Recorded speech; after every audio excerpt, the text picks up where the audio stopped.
all great global religions are currently plunged into a very serious crisis of identity and are struggling to adapt to modernity. I am of the strong opinion that the unprecedented change to our lifestyle, survival strategies, and the whole general ethos, so to say, demands from us the formulation of completely new spiritual systems. However, to understand our place in this universe, we need to first understand the path that we have inherited from our forefathers. We need to do so with respect for their own survival strategies, the very same ones that even permitted us to exist.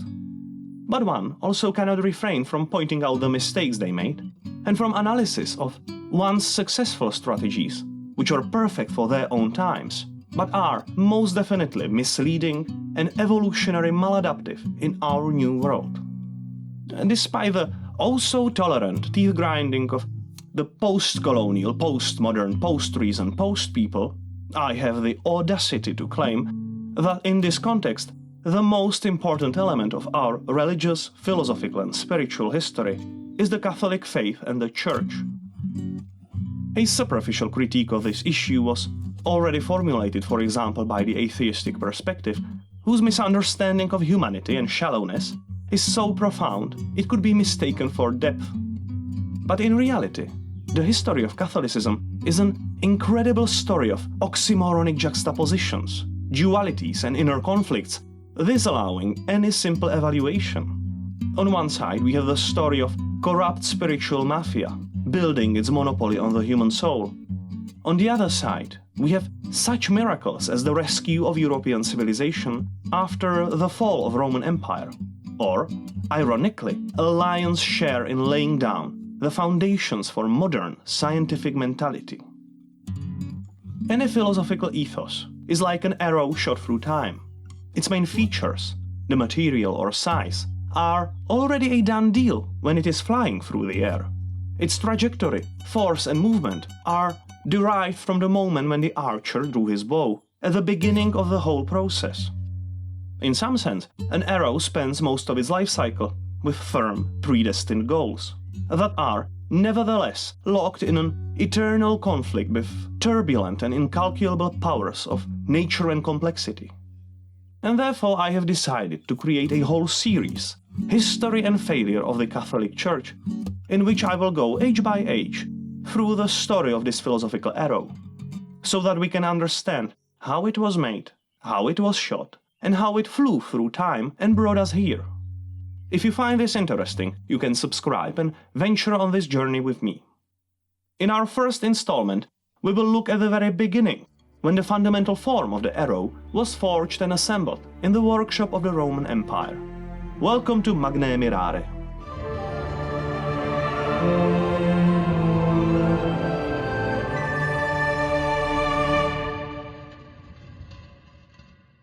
Our story begins in 3rd century AD, which can be understood as a century of Christian miracle, because it took only these 100 years to get from an obscure Jewish cult into a widespread Roman spiritual staple. The Roman Empire has proved immensely resilient in keeping its traditional ritualistic ethos, but at the very same time, this ethos has become profoundly obsolete. In essence, ritualistic, sacrifice-based religions are tooled for mildly successful agricultural societies, but inappropriate for more developed affluent cultures.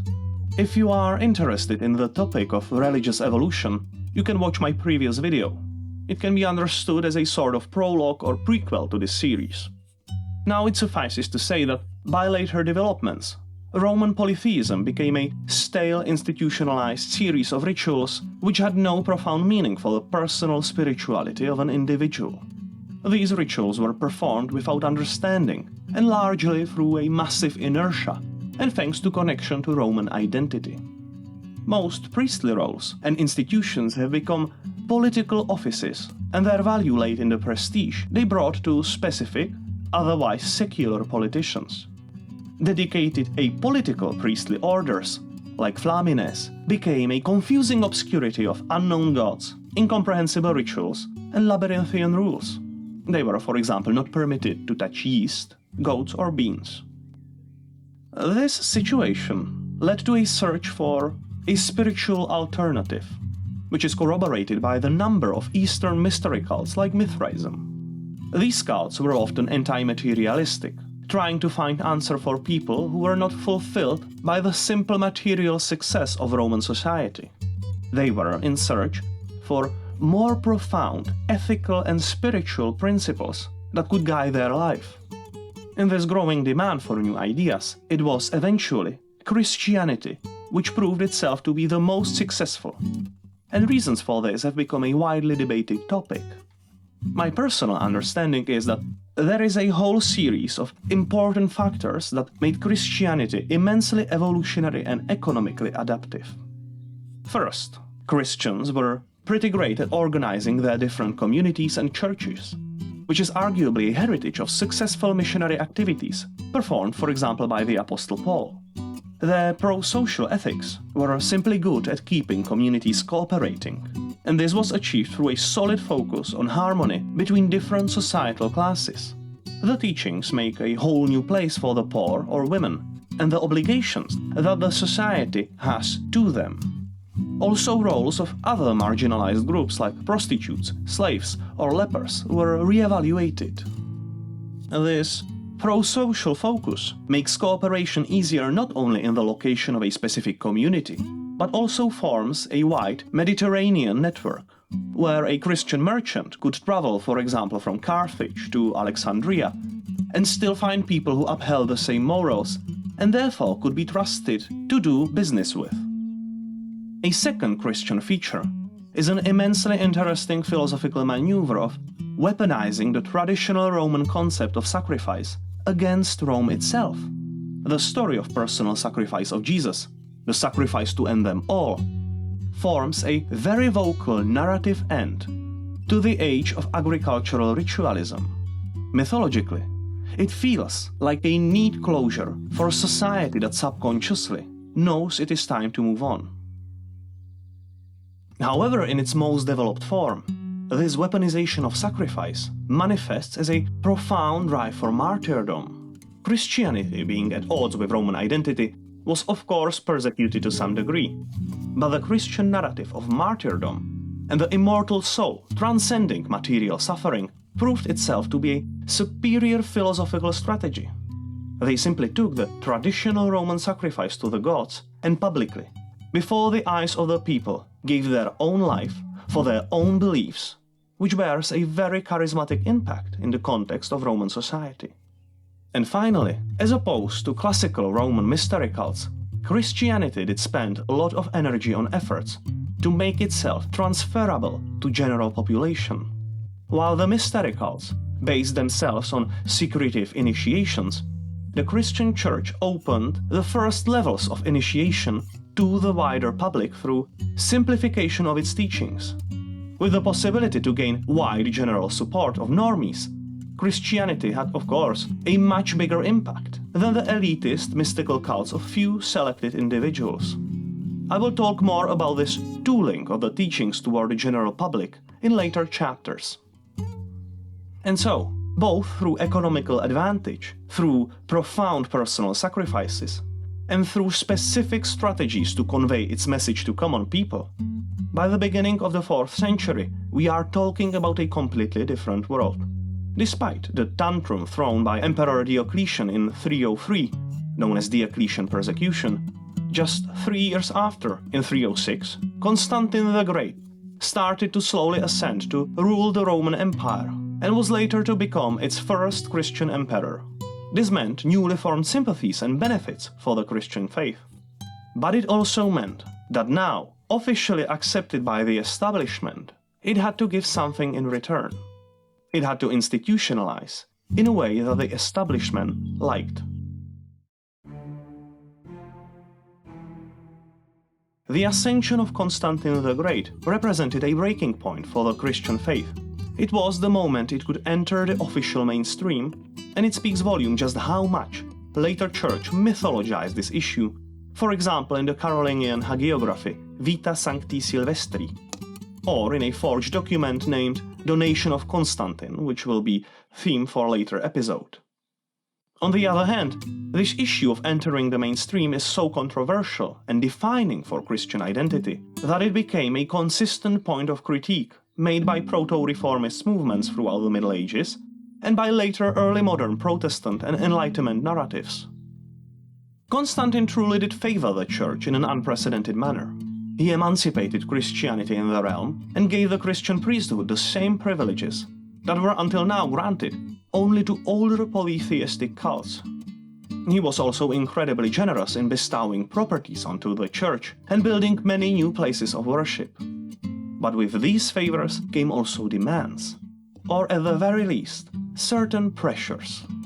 The Church had to institutionalize in a very Roman manner, so much it became actually Roman throughout. The emperor even gave judicial powers to Christian bishops. Previously, common persecutions made sure that only true die-hard fans were part of this religious movement, but now it was an actual political career opportunity. I suspect that Constantine was truly a believer, but as an emperor, he had to have a certain Machiavellian shrewdness to him, which led him to meddle in religious affairs. He even called himself a bishop, according to accounts of his contemporary Eusebius of Caesarea. I suppose that Constantine saw great utility in Christianity. He saw it as the missing element that could revive Roman spirit. But for this to happen, the faith needed to be clearly formulated. It had to transform from a somewhat chaotic mess of opinions into a truly clear doctrinal system, one which had comprehensible definitions for its basic tenets and beliefs. This, for example, meant that there was a need for incredible amounts of mental gymnastics, trying to build Jesus as the sole Son of God, while also being a God, while also being monotheistic in nature. I personally am of the opinion that the original teachings, as far as I understand them both from canonical Gospels as well as from apocryphal sources, focused on universality of divinity.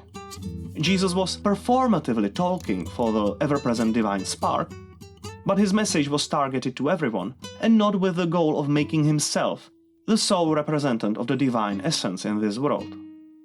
Sadly, this, in my opinion, mystically true vision has the flaw of not being easily conveyed to society largely composed of normies, and in this case, even illiterate ones at that. True mystical understanding was never really an issue outside of few enclosed esoteric cults of psychonauts. I talked about this in few of my videos, so here they are. Right now, the main point is that the survival of religious movement is dependent on its capability to be beneficial to its adherents. And if Christianity was to become the uniting ethical factor for the Roman Empire, it didn't really matter how it settled its doctrinal conflicts, only that it did. The mystical understanding was secondary to the devout veneration of a single uniting individual. This is, for example, corroborated by Emperor Constantine himself. When the Arian heresy proposed its vision of subordinate relation of Jesus to separate God the Father, this caused an immense dispute in the Church, with the opposing voices trying to keep the Trinity together, equal and united. When the Emperor learned of this issue, he wrote a letter to both sides of the dispute in which he said, "Now that I have made a careful inquiry into the origin and foundation of these differences, I have found the cause to be of truly insignificant character and quite unworthy of such fierce contention." This pretty clearly shows that, as far as the emperor himself was concerned, these disputations were nothing but an idiotic wordplay, blowing out minor doctrinal details out of proportion. For him, unity was an important political factor. Usefulness for the Roman Empire was superior to philosophical development. This, of course, does not mean that the philosophical or mystical aspects of the Christian faith were absolutely forgotten or rejected. On the contrary, one could even say that these practical concerns forced the faith to adapt in a very evolutionary useful way. It separated its teachings into different layers, tooled for specific portions of the population. For the vast majority of illiterate Roman citizens, it sufficed to convey basic ethics and sacral ideas, through mythological stories about a wizard demigod doing good stuff and telling you how to do good stuff. For the more affluent classes, wealthy merchants, patricians and politicians and other leaders, there is the story of Christ the King, the ideal ruler who is to be an example of perfect spiritual leadership.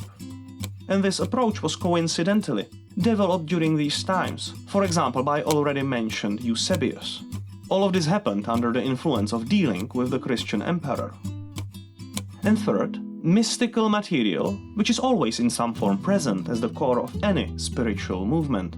This question of personal experiential connection to divinity and comprehension of its pantheistic nature was to become guarded in the same manner as it was in other mystery cults of the time.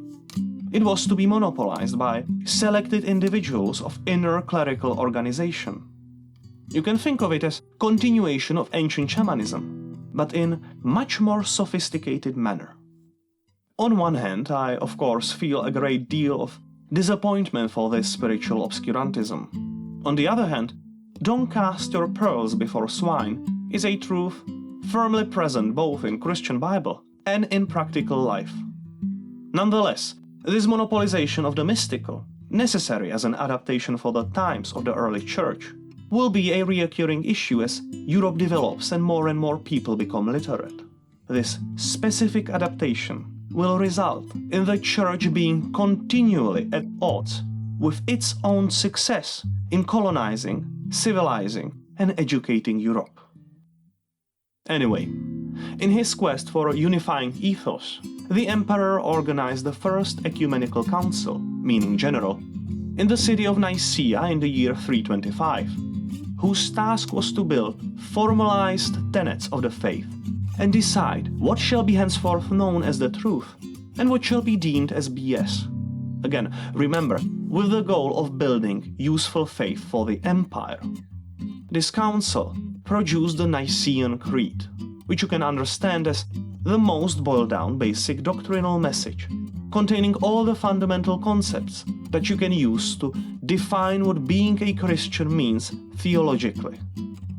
This precise, simplistic formulation could then serve to quickly differentiate true orthodoxy from any heterodox movements that were a threat to imperial unity. And speaking about imperial unity, not only it was important to create doctrinal order, but also an administrative one. One cannot simply call a general council whenever he needs to deal with the church as a whole. While being personally approved by the emperor himself, legally we are speaking about a tolerated, emancipated, and decentralized cult. Despite the many favors, it was not an official centralized state religion, but it was being groomed to become one.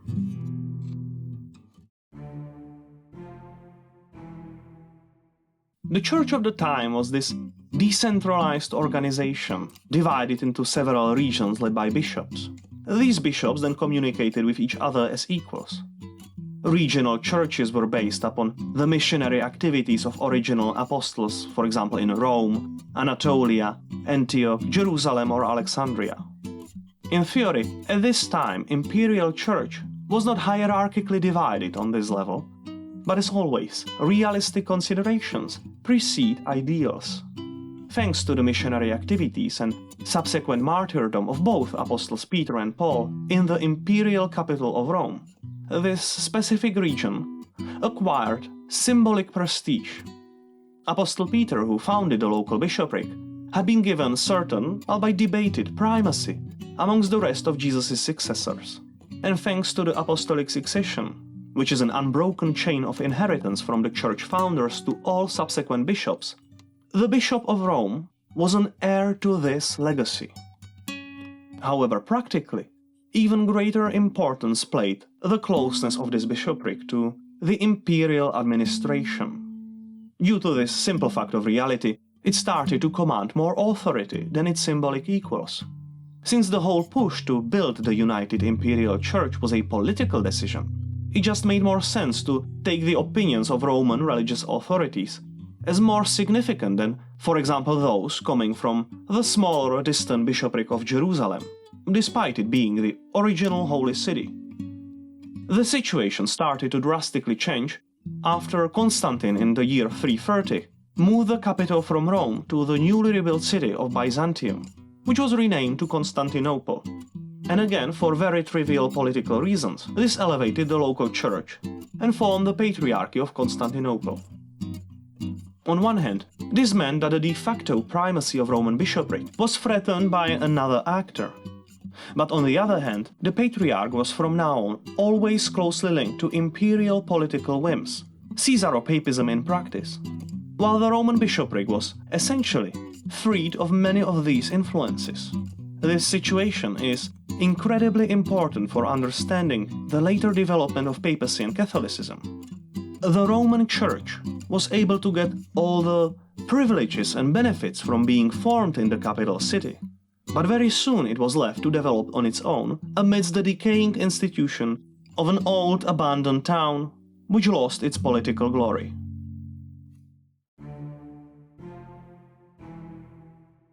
Despite Constantine's visions of the Roman revival he could achieve with new, uniting ethical faith, his dream in its original form eventually failed. The Roman Empire was still destined to undergo a centuries-long decline. It is futile to pin down the exact moment of the eventual fall of the Roman society and more specifically of the Western Roman Empire.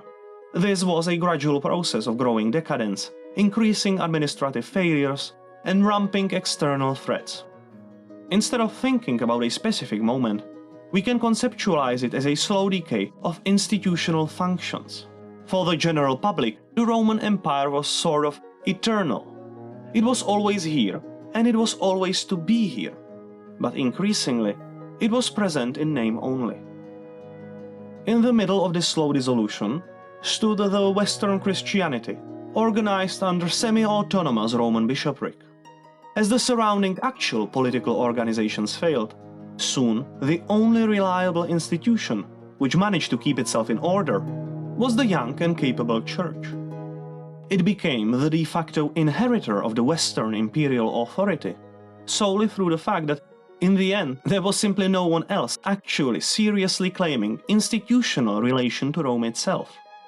Being orphaned and left to fend for itself, the Church watched as the hordes of Visigothic barbarians sacked Rome in 410. The dream of reviving the Roman Empire was slowly dying, and the situation became much more dire. Now the question was not, is the Christian Imperial Church capable of saving Roman Empire? It became whether the lone Roman Church could save Western civilization itself. A great symbolic proof of the potential to do so came some 42 years later, in the year 452, when the terrifying hordes of Attila the Hun arrived to sack the city of Rome again. It was the Roman bishop, Leo I, who bravely ventured out of the city to negotiate with Attila. We know nothing of the specifics of this legendary meeting, but as a result, Attila decided to spare the city and leave. Just 3 years after that, Leo repeated this miracle. Even though he could not stop the sacking Vandals, he managed to negotiate a peaceful and relatively humane transfer of wealth. With these successes amongst the chaos of the falling empire, the Church became the sole protector of the people. From the point of view of Roman inhabitants, they truly must have felt divine in nature, and thanks to their capability to simplify the basics of their ethics to common people, while also guarding great mystical understandings and subsequent powers for themselves, they were fully prepared to play this card to its full potential. So this is the story of early Christianity and the Church being formed and groomed to become the political inheritors of Roman authority. The next chapter of this grand epic concerns itself precisely with this inheritance. It is a story of different imperial crowns, of broken allegiances, and of the efforts to restore order and peace in the West. It is essentially a story of the birth of Western civilization. So, thank you for watching, and I hope you join me next time on Magne Mirare.